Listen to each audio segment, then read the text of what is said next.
Hello दोस्तों, स्वागत है आप सभी का आपके अपने चैनल लोहागढ़ स्टडी पॉइंट में। तो मैथ्स मैं करा रहा हूँ आप लोगों को, 10th की मैथ्स, ठीक है। और हमारी जो भी क्लास ये हो रही है ना, ये जो सिलेबस आपको हटा दिया गया है ना, उसको हटा करके ही क्लासें आपको प्रोवाइड कराई जा रही हैं, ठीक है दोस्तों, ठीक है। तो मैंने कल आपको बता दिया था कि आपकी रेगुलर क्लासें होंगी, ठीक है ना। बेधड़क बिना चिंता के आप पढ़ें, ठीक है ना।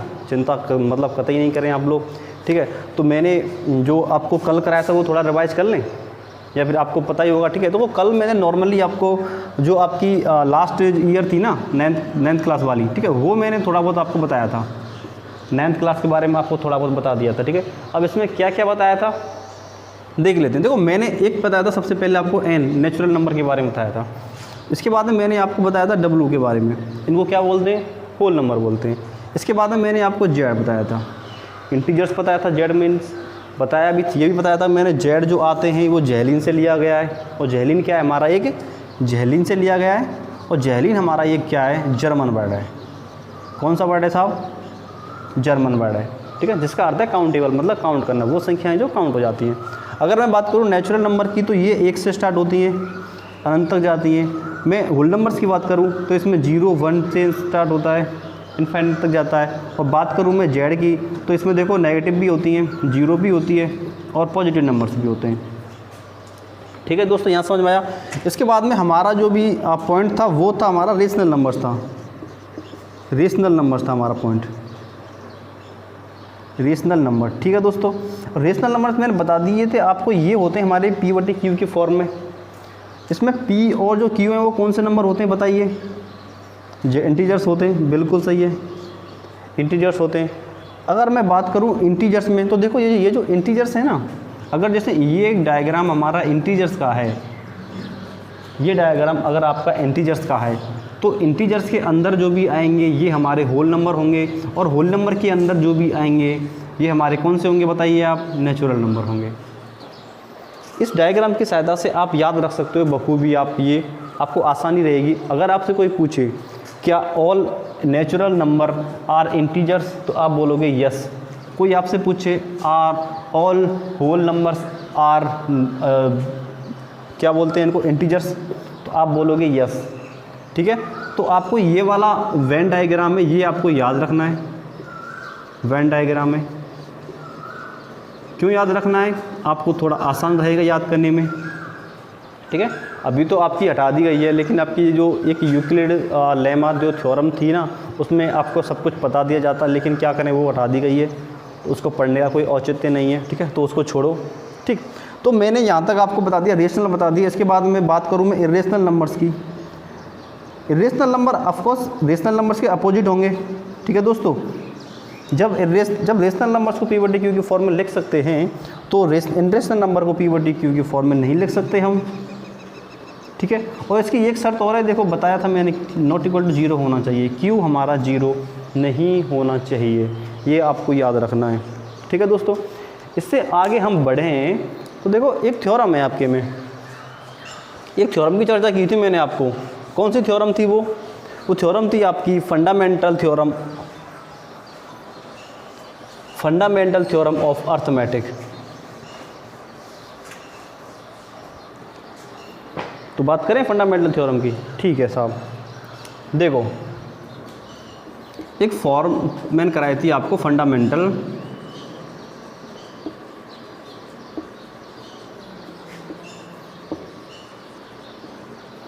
थ्योरम ऑफ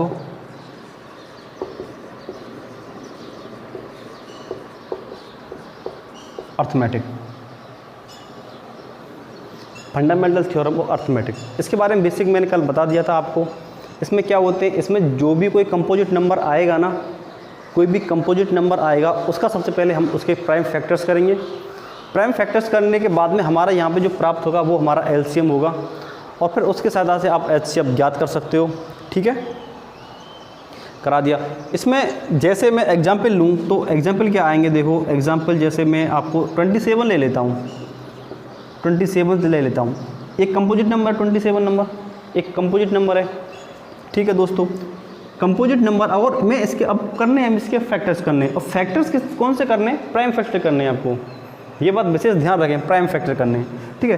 अब 27 के फैक्टर करना बताया था, इस प्रकार से आप कर सकते हो। देखो अगर मैं 2 से डिवाइड करूँ तो नहीं जा रहा, फिर हम 3 से डिवाइड करेंगे, ठीक है। 3 से डिवाइड करेंगे 9 टाइम्स जा रहा है, फिर 3 से करेंगे कितना जा रहा है, 3 टाइम जा रहा है, और फिर 3 1, ठीक है दोस्तों। तो इसका मैं बात करूँ तो 3 क्यूब हो गया ये। तो इस प्रकार से आपको कोई भी नंबर दे और आपसे कहे कि इसके प्राइम फैक्टर्स निकालो, तो कुछ नहीं करना, उसके फैक्टर्स निकाल देने इस प्रकार से निकाल देने फैक्टर्स, ठीक है।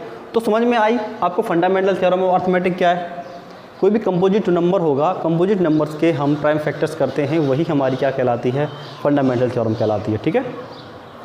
इसके बारे में डिटेल में पढ़ना है तो आपकी बुक्स में लिखा हुआ है, लेकिन सिर्फ इतना ही लिखा हुआ जो मैंने आपको समझा दिया है, इतना याद है आपको तो आप बखूबी सवाल कर लोगे, चिंता की बात नहीं है, ठीक है।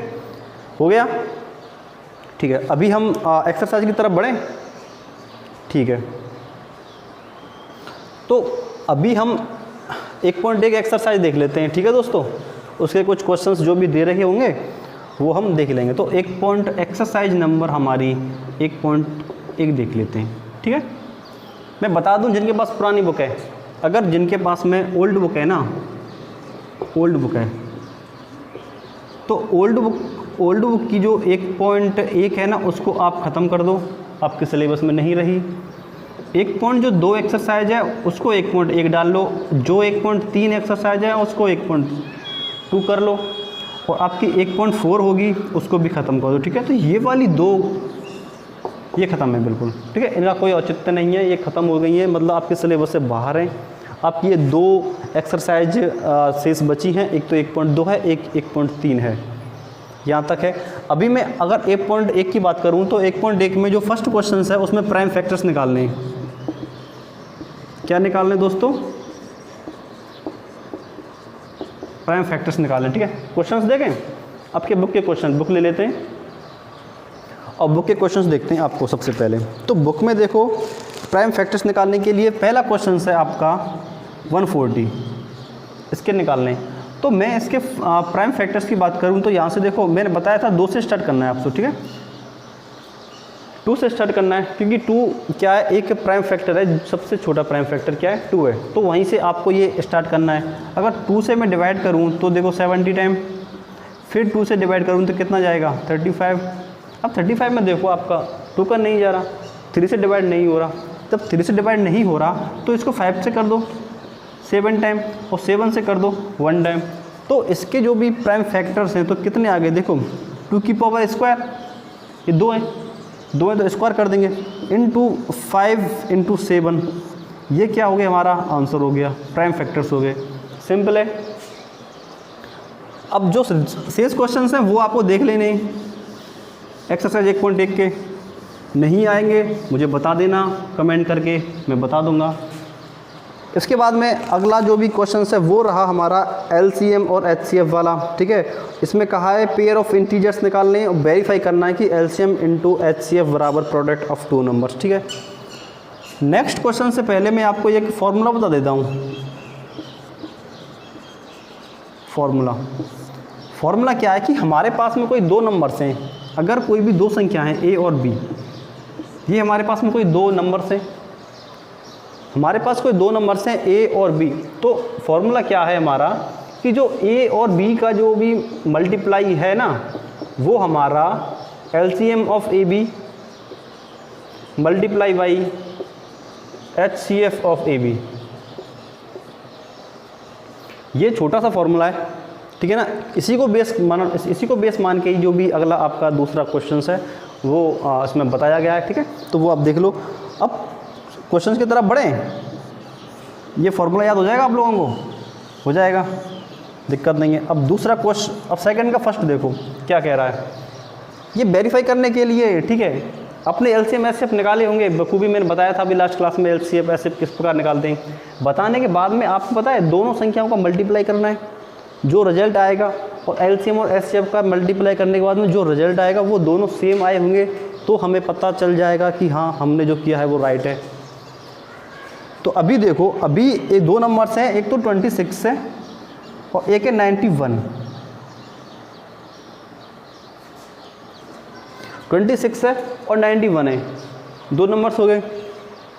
इनको वेरीफाई करना है, ठीक है ना। वेरीफाई करने के बाद में सबसे पहले मैंने बताया था कि इनके प्राइम फैक्टर्स निकालो। 21 के प्राइम फैक्टर्स निकालेंगे तो देखो 3 इंटू 7 आएगा, सॉरी 26 है, माफ़ करना 26 है ये।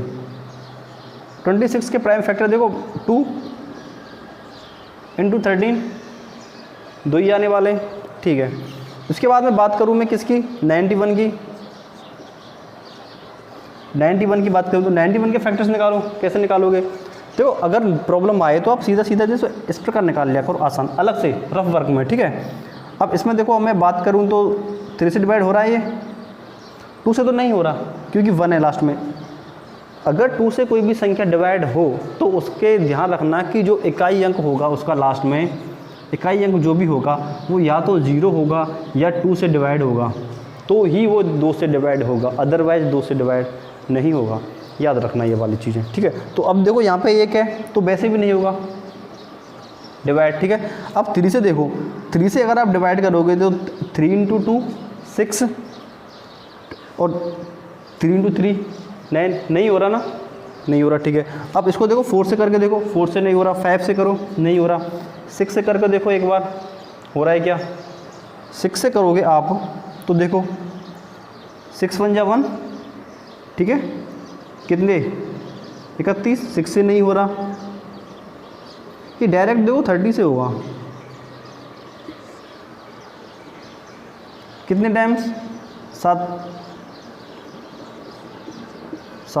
और ये यहाँ पे आ जाएगा 1, ये होगा, ठीक है। तो 91 का जो भी होगा वो 13 इंटू 7 होगा। 91 के जो फैक्टर्स आएंगे वो 13 इंटू 7 आएंगे। यहाँ तक क्लियर है, ठीक है। अभी मैं बात करूँ HCF की, तो इनके HCF निकालो आप।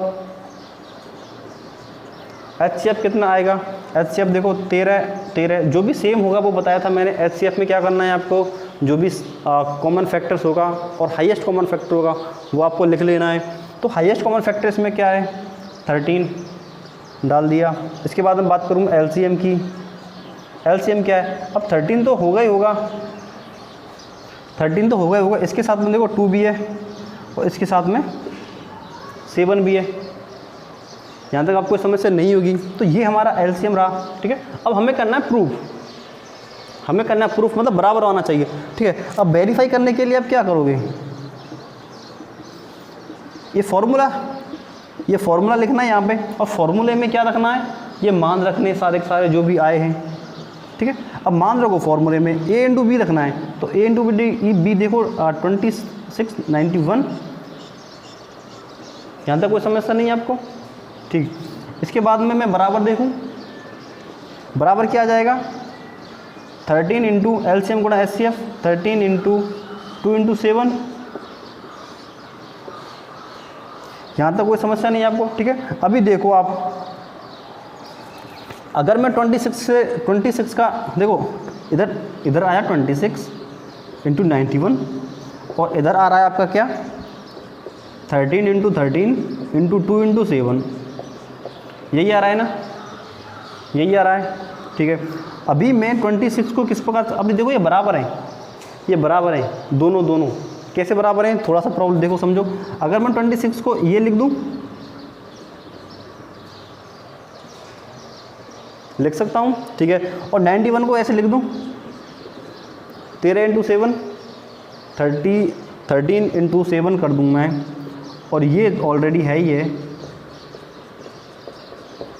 तो बराबर है ना दोनों, तो वेरीफाई हुआ ये, ठीक है। तो यहाँ पे प्रूफ लिख देना है आपको, ये आपका आंसर हो गया, ठीक है। इसी प्रकार से आपको जो शेष है वो सब तो सारे के सारे आपको करने हैं, ठीक है ना। उसके बाद में वेरीफाई भी करने हैं, ठीक है। फॉर्मूला क्या रहेगा, फॉर्मूला रहेगा हमारा प्रोडक्ट ऑफ नंबर्स, आपको जो भी नंबर दिए होंगे उनके प्रोडक्ट प्लस में LCM और HCF का प्रोडक्ट, ये आपके फॉर्मूला रहने वाला है, ठीक। आपके क्वेश्चन नंबर 2 हो गए। बात करते हैं थर्ड क्वेश्चन की। थर्ड क्वेश्चन में देखो क्या है कि अभी हमने जो HCF और LCM निकाला है वो कितने डिजिट वालों का निकाला है, 2 अंकों का निकाला है। अगर हमारे पास 3 अंक दिए हों तो कैसे निकालोगे ये बताओ, ठीक है। तो थर्ड का फर्स्ट देखो, थर्ड का फर्स्ट की बात करें हम, तो इसमें दिया है 12, 15 और 21। 12, 15 और 21, इसका क्या करना है, इसका हमें LCM भी निकालना है और HCF भी निकालना है। ये दोनों चीज़ें हमें याद करनी है। अभी तक हमने 2 नंबर्स के किए, ओनली 2 नंबर्स थे हमारे पास में, लेकिन अब यहाँ पे कितने नंबर्स हैं, 3 नंबर्स हैं। करो, सबसे पहले प्राइम फैक्टर्स निकालो, 3 × 4, फिर 15 के निकालो, 15 कितने जाएंगे, 3 × 5, इसके बाद में 21 के कितने जाएंगे बताओ, 3 × 7। ठीक है दोस्तों, अब बात HCF की करें तो HCF में हाईएस्ट कॉमन फैक्टर होता है। हाईएस्ट कॉमन फैक्टर, सबसे बड़ा फैक्टर जो कि तीनों में बराबर है, वो कौन सा है, वो साहब ये दिख रहा है हमें 3, और कुछ है सेम नहीं है। ठीक है, इसके बाद में बात करें हम LCM की। LCM क्या है, 3 तो आएगा ही आएगा, बराबर है। इसके बाद में 4 × 5 × 7। ठीक है, बात करूँ मैं इसकी आंसर की, 21 × 20, और इसका 420 आंसर आ जाएगा, 420 आंसर आ जाए। तो इसका ये क्वेश्चन थर्ड का फर्स्ट है। सेकंड और थर्ड क्वेश्चंस आपको करने हैं। ठीक है, एक एक क्वेश्चन में करा दिया है, तो नेक्स्ट क्वेश्चंस करते हैं।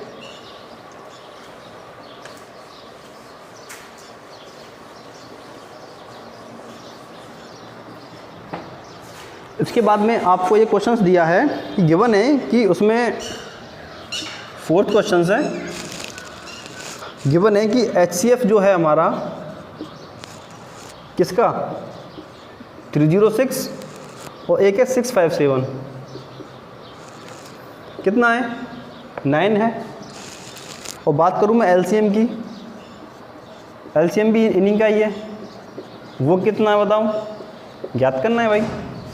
फॉर्मूले में हमारे में 4 चीज़ें थी, 2 नंबर्स थे और एक LCM एक HCF, 4 चीज़ें थी।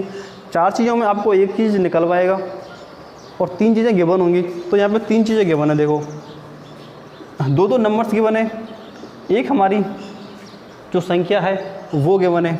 ठीक है, अब फॉर्मूले में रख दें तो हमारा फॉर्मूला क्या है,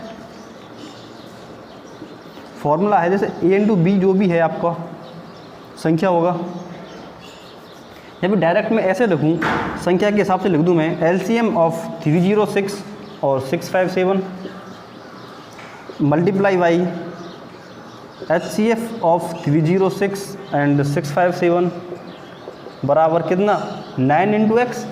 भाई हमारे पास में जो भी HCM है, ठीक है, तो वो भी जो संख्या होंगी वो होंगी। ठीक है,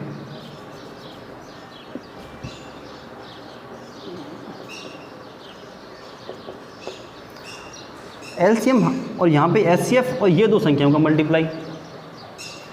LCM हमारे पास में ज्ञात करना है तो वो x मान लेंगे। HCF क्या है हमारा 9 है, बराबर संख्याएं कितनी है 306 और 657 है। x की वैल्यू निकालनी है तो x बराबर इससे डिवाइड कर देंगे संख्या को, तो 306 × 657 डिवाइडेड बाई 9। ठीक है दोस्तों, अब 9 से डिवाइड कर दो इसको, कितनी बार होगा बताओ, 7 और 3 7। ठीक है, तो x का जो भी आएगा ना 306 × 73। ठीक है, ये आप डिवाइड कर लेना और जो आंसर आएगा वो आपका आंसर आ जाएगा, सिंपल है। ठीक है, तो आपका ये क्वेश्चंस भी हो गया। ठीक है, अभी बात करते हैं हम आपके नेक्स्ट क्वेश्चंस की। क्वेश्चंस नंबर 5 नोट डाउन कर लिया ना, और जिन्होंने नहीं कर पाए नोट डाउन तो आप स्क्रीनशॉट ले लिया करो।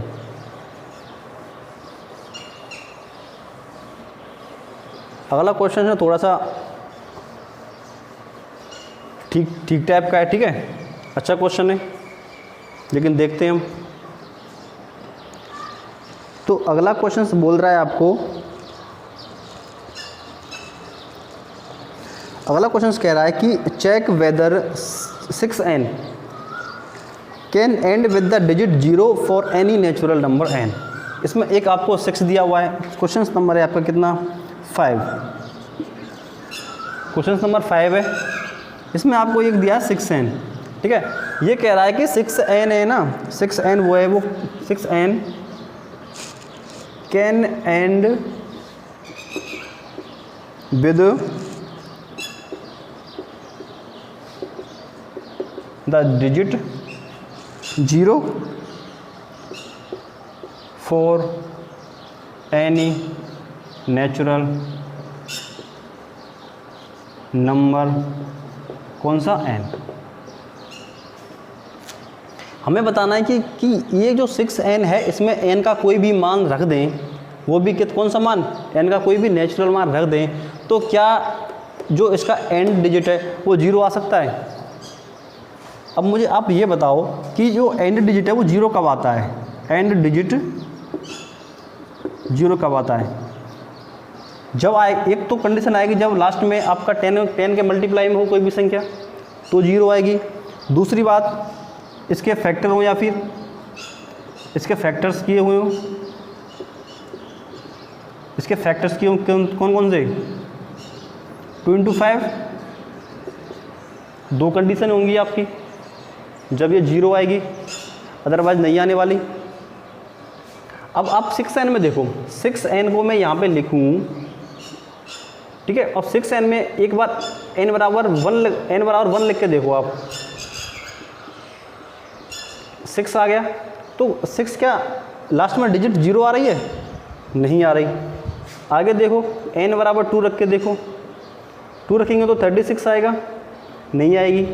n बराबर 3 रख के देखो, 216 आएगा, नहीं आ रही।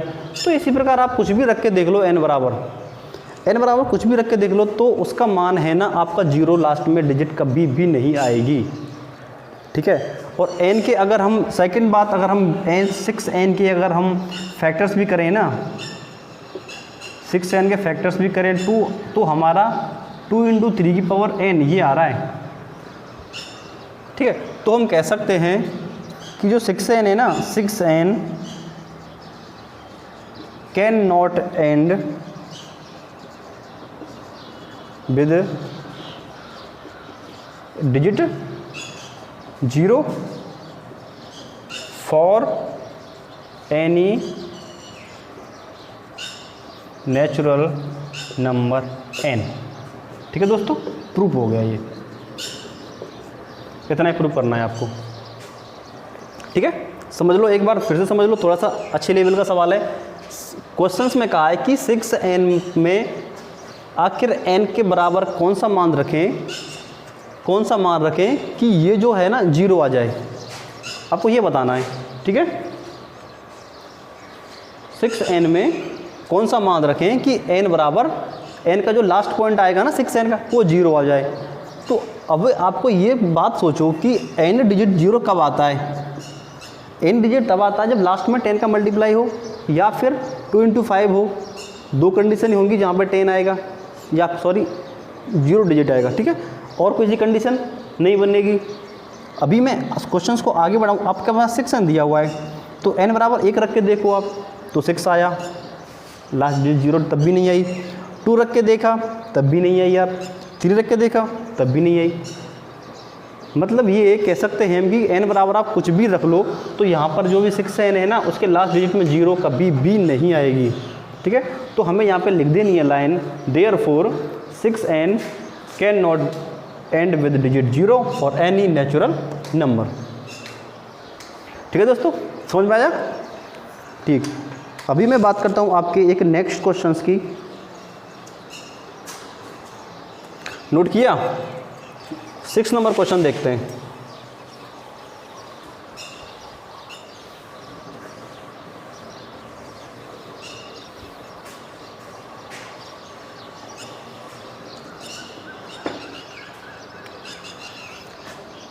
सिक्स नंबर क्वेश्चन देखो। 6 क्वेश्चंस करने से पहले आप दो चीज़ें समझ लो। एक तो आपका एक होता है आपका प्राइम फैक्टर, जो कि हमने पढ़ लिया, कोई दिक्कत नहीं है। प्राइम फैक्टर, एक होता है आपका कंपोजिट।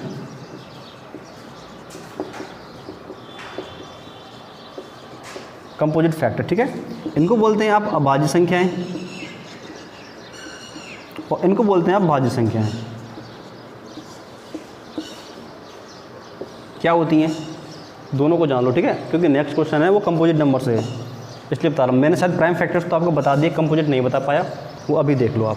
तो प्राइम फैक्टर क्या होते हैं? प्राइम फैक्टर वो होते हैं जिनमें एक तो एक से डिवाइड हो और एक के साथ में किससे हो? सेल्फ, वन से डिवाइड हो और खुद सेल्फ हो, तो वो कहलाएगा आपका प्राइम फैक्टर, ठीक है। और यदि आपके किसी भी कंपोजिट नंबर या फिर किसी भी नंबर्स के जो भी आपके फैक्टर्स हैं वो 2 से अधिक प्राप्त हों, 2 नहीं 2 से अधिक प्राप्त हों, ठीक है ना, 2 से अधिक प्राप्त हों तो वो हमारा कंपोजिट नंबर कहलाता है। और 2 से कम हों या फिर 2 ही हों, एक तो एक और सेल्फ, तो वो हमारा कौन सा फैक्टर कहलाएगा? प्राइम फैक्टर कहलाएगा, ठीक है। तो अगला क्वेश्चन देखते हैं। अगला क्वेश्चन आपका दिया हुआ है कि एक तरफ तो ये है 7 × 11 × 13 प्लस के 13 एंड एक तरफ है आपका 7 × 6 × 5 × 4 3 2 1 प्लस के 5। ये 2 नंबर दिए गए और पूछा गया है कि क्या ये जो 2 संख्या आपको दी हुई है क्या वो कंपोजिट नंबर हैं? सोचो एक बार और बताओ, क्या ये कंपोजिट नंबर हैं? सबसे पहले तो आपको ये पता होना चाहिए कंपोजिट नंबर होते क्या हैं, जो कि मैं बता चुका हूँ। कंपोजिट नंबर वो नंबर होते हैं, ठीक है ना, कंपोजिट जिनके कंपोजिट नंबर कर लो फैक्टर्स के अलावा, ठीक है, सही रहेगा। प्राइम नंबर डाल लो यहाँ पे, तो यहाँ पे कंपोजिट नंबर डालो, ठीक है, फैक्टर्स हटा दो, ठीक है। तो अभी आप ये देखो, अगर ये कंपोजिट नंबर हुए इसका मतलब ये हुआ कि इसका जो सॉल्यूशन करने के बाद में आएगा ना, वो एक ऐसा डिजिट आएगा, ऐसा नंबर आएगा जो कि 2 से अधिक नंबर से डिवाइड हो जाएगा, या जिसके जो भी गुणनखंड होंगे वो 2 से अधिक होंगे, तो हो जाएगा वो कंपोजिट नंबर, ठीक है। सॉल्व करते हैं। सबसे पहले इसको देखो, इसमें आप ये देखो, ये तो मल्टीप्लाई में चल रहा है, ये अलग चल रहा है, तो 30 कॉमन ले लो, तो इधर बचा क्या 77, इधर क्या बचा 1, इधर 77, इधर 1, तो इधर इसको सॉल्व करें तो इधर ये 78 आ गया, ये आया हमारा 13 × 78, ठीक है। अभी देखो इसके देखो कितने खंड होंगे, 13 के दो, 1 और 13 से डिवाइड हुआ, ये क्या, ये कहाँ से होगा, ये देखो 1 से भी होगा, 2 से भी होगा, ठीक है, 3 से नहीं होने वाला, 4 से नहीं होगा, ठीक है, ये 13 से हो जाएगा, ठीक है, 13 से हो जाएगा, बिल्कुल हो जाएगा, ठीक है। तो ये तो कंपोजिट नंबर है, चल गया पता हमें कंपोजिट नंबर है, ठीक है। अब बात करते हैं इसकी, ये देखो कंपोजिट नंबर है, जैसे वो सॉल्व किया इसी प्रकार ये सॉल्व करो। इसमें देखो ये तो सारे मल्टीप्लाई में चल रहे हैं, ये 5 अलग है, तो दोनों से आपको दोनों जो भी हैं इधर से 5 कॉमन ले लो, इधर से अगर 5 कॉमन लिया तो इसका टोटल करो सबका, तो देखो खंडों में कर लो, ठीक है, तो 42 आया, ठीक है। 5 हमने कॉमन बाहर ले लिया है, कोई दिक्कत नहीं। इसके बाद देखो 4 × 3 × 2, ये कितना हुआ 24 आ गया, प्लस के क्या हो गए, और 24 प्लस के 1 यहाँ पे आएगा, ठीक है, ये प्लस का 1 आ गया, ये आ गए आपके, ठीक है। अभी मैं आगे इसको सॉल्व करूँ तो क्या आएगा, ये 5 आ गया, ठीक है, 24 × 2 48, ठीक है ना, 4, इसके बाद मैं ये करूँ 24 × 4 करो तो क्या आएगा 96, और 96 में अगर मैं 4 जोड़ दूँ तो क्या आएगा 100 आ गया, ठीक है, 100 आ गया, और प्लस के क्या आ गया 1 चल ही रहा है, तो इसके क्या होंगे 5 × 1009, ये आ गए, ठीक है। अब इसके डिवाइड देखो कितने हो गए, गुणनखंड कितने हो गए, 2 से, अगर 2 से कम हो रहे हैं तो ये प्राइम फैक्टर है, 2 से अधिक हो रहे हैं तो ये कंपोजिट नंबर है, ठीक है। देखो अब 5 का जो भी है वो 1 होगा और 5 होगा। ठीक है दोस्तों, अभी मैं इसकी बात करूं, इसमें देखो ये कहाँ से, ये एक तो इसी से डिवाइड होगा, एक तो इसी संख्या से होगा, ठीक है ना, और किससे होगा, और आप देख लेना कहीं, मतलब अब देखो 5 हो गया, 1009 1009 हो गया, तो मतलब 2 प्लस इसके भी गुणनखंड 2 प्लस आ गए, मतलब 2 प्लस मतलब है 2 से अधिक आ गए, ठीक है ना, 2 प्लस का मतलब क्या है, 2 से अधिक आ गए, तो इसके भी खंड 2 से 2 प्लस हो रहे हैं, ठीक है। तो हम बोल सकते हैं कि ये जो बहुत आर कंपोजिट नंबर,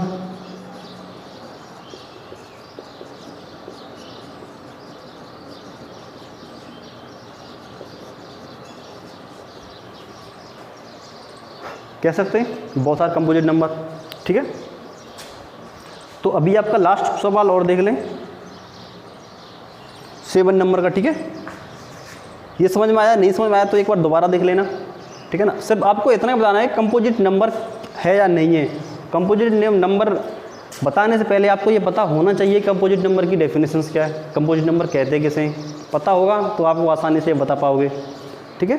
अभी आप बता सकते हो, आपसे अब कोई भी नंबर पूछ ले, चलो मैं इसी को बेस मान के आपसे एक क्वेश्चन पूछूं कि एक तरफ तो है 24, एक तरफ है आपका 48, ये बता दो ये दोनों कंपोजिट नंबर है या नहीं है,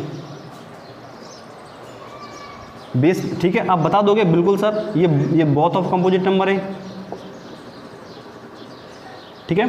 कैसे पता चला, क्योंकि देखो अगर 24 में अगर हम डिवाइड करें तो किस किस का डिवीजन होता है, तो देखो 1 का होगा, 2 का होगा, 3 का होगा, 4 का, 6 का, 12 का और 24 का।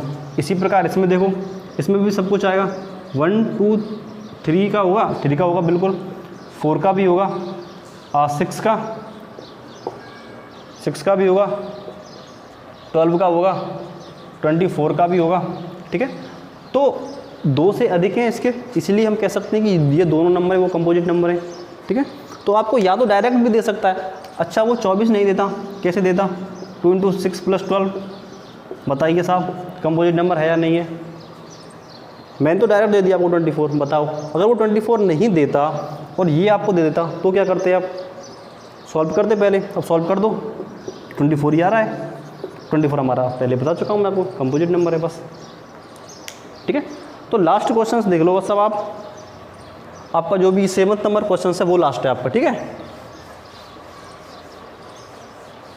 समझ में तो आ रहा होगा ना। जिस भी क्वेश्चन में आपको प्रॉब्लम हो आप वीडियो रिवाइज करके देख लें, ठीक है। इस बात का ध्यान रखें, आपके मित्रगणों को जरूर वीडियो शेयर कर दिया करें, ठीक है, ताकि वो भी पढ़ना स्टार्ट कर दें। आपकी मतलब माना कि आपकी छुट्टियां चल रही हैं लेकिन पढ़ लिया करें एक दो आवर, कोई दिक्कत नहीं है।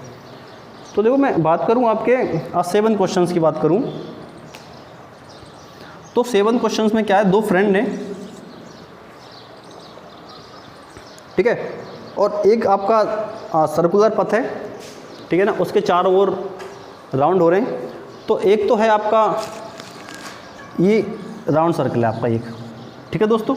2 फ्रेंड ने, एक तो सानिया एक रवि, इसका चक्कर लगाने के लिए ये करती हैं, ये लेती हैं 18 मिनट और ये 12 मिनट,